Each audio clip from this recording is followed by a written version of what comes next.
Drop it.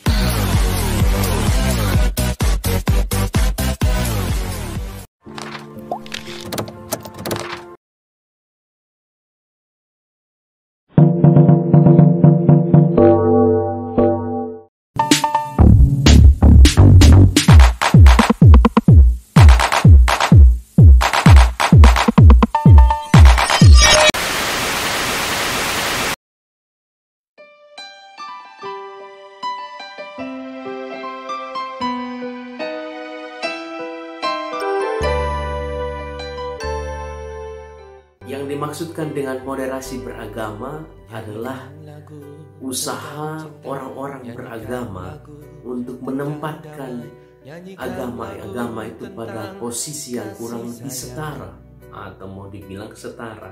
Mengapa? Karena orang-orang yang berusaha, pihak-pihak yang berusaha untuk memoderasi agama-agama itu adalah pihak-pihak yang menempatkan agama tidak pada posisi ekstrim.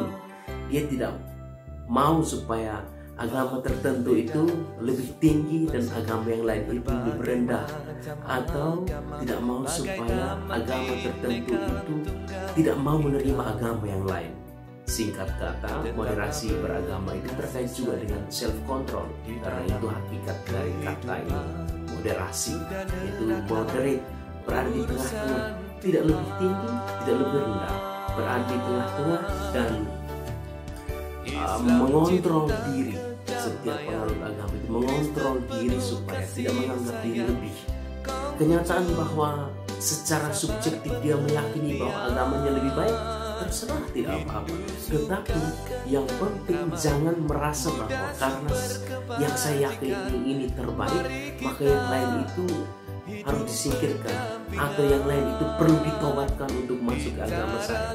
Sabar, yang baik menurut Anda belum tentu baik menurut orang lain. Nah, itulah hakikat dari moderasi beragama, membuat ekstremitas itu menjadi sesuatu yang moderat.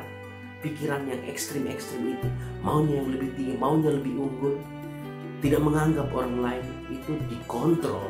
Sekali lagi, moderasi beragama itu salah satu maknanya itu adalah self control, mengontrol supaya dia berada persis di tengah-tengah, tidak lebih dan tidak kurang. Nyanyikan lagu tentang cinta, nyanyikan lagu tentang damai, nyanyikan lagu tentang kasih sayang. Pertanyaan tentang sejauh mana gereja sudah berusaha untuk moderasi beragama, bagi saya gereja Katolik sudah berusaha semaksimal mungkin dan luar biasa. Meskipun dalam praktik untuk menerapkannya itu ada ketimpangan, tetapi secara struktural maupun secara gerakan-gerakan akar rumput itu sudah sangat luar biasa.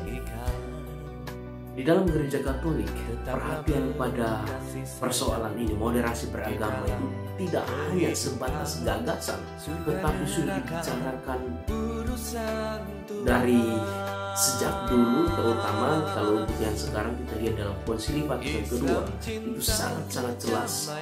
Gereja Katolik merefleksikan umat Allah itu tidak dalam konteks hanya orang-orang yang dibaptis menjadi orang Katolik, tidak.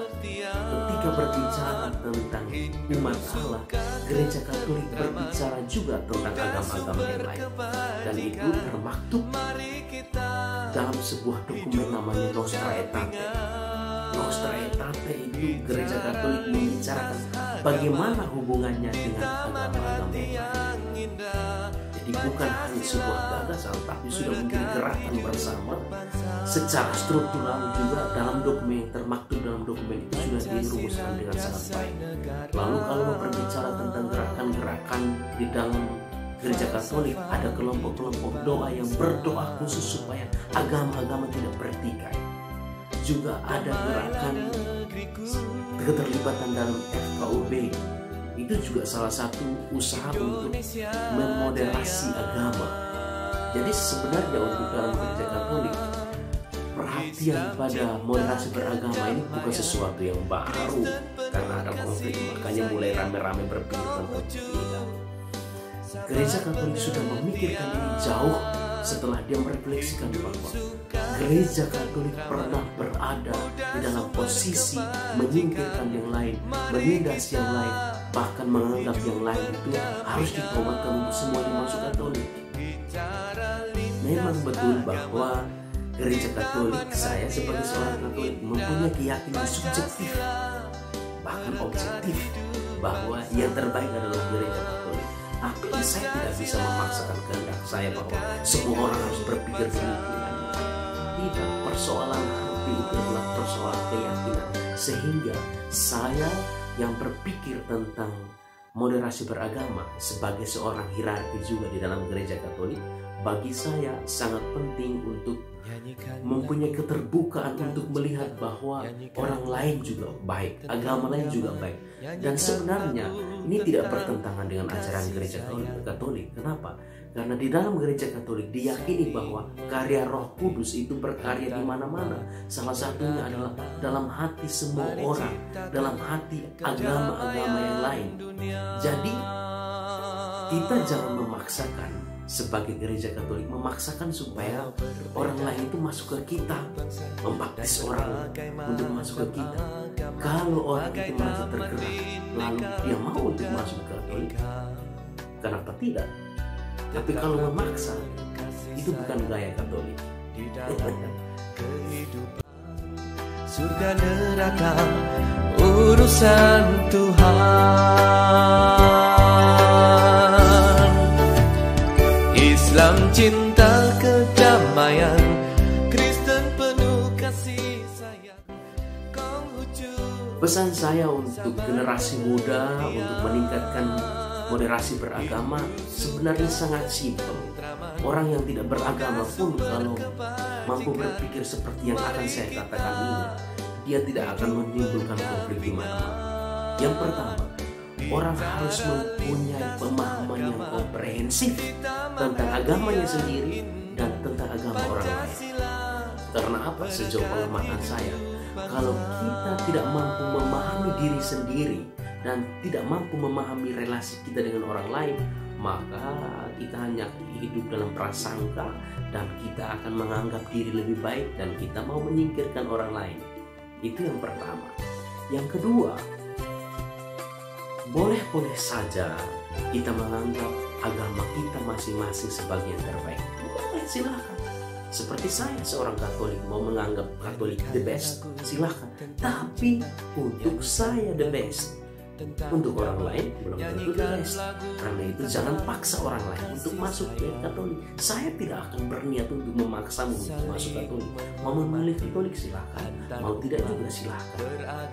Mau masuk Katolik silakan, yang penting bebas, tidak dipaksa. Kalau paksa itu berbahaya dan itulah yang akan menimbulkan konflik.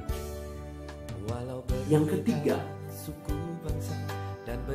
di dalam hidup beragama kita harus berjuang untuk tidak hanya mempertahankan atau tidak hanya melihat bahwa kita harus hidup bersama atau yang saya istilahnya koeksistensi, ada bersama, tapi lebih dari itu adalah proeksistensi.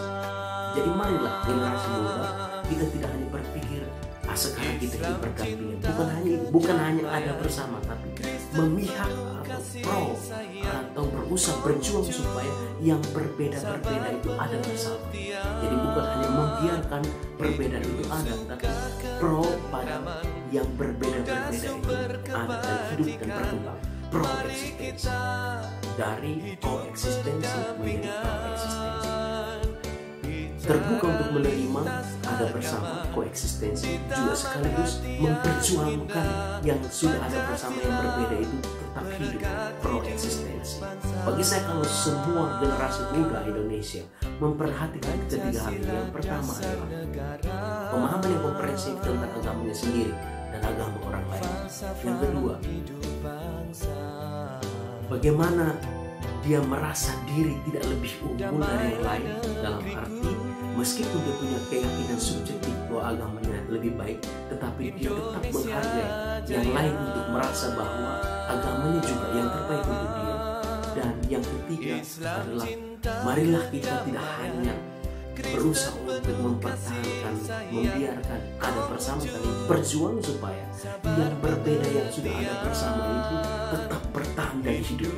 Dengan kata lain, berusaha supaya tidak hanya memperjuangkan koeksistensi agama, tapi juga proeksistensi setiap agama yang ada.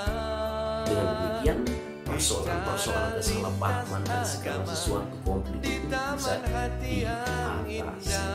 Pancasila berkat hidup bangsa. Pancasila berkat hidup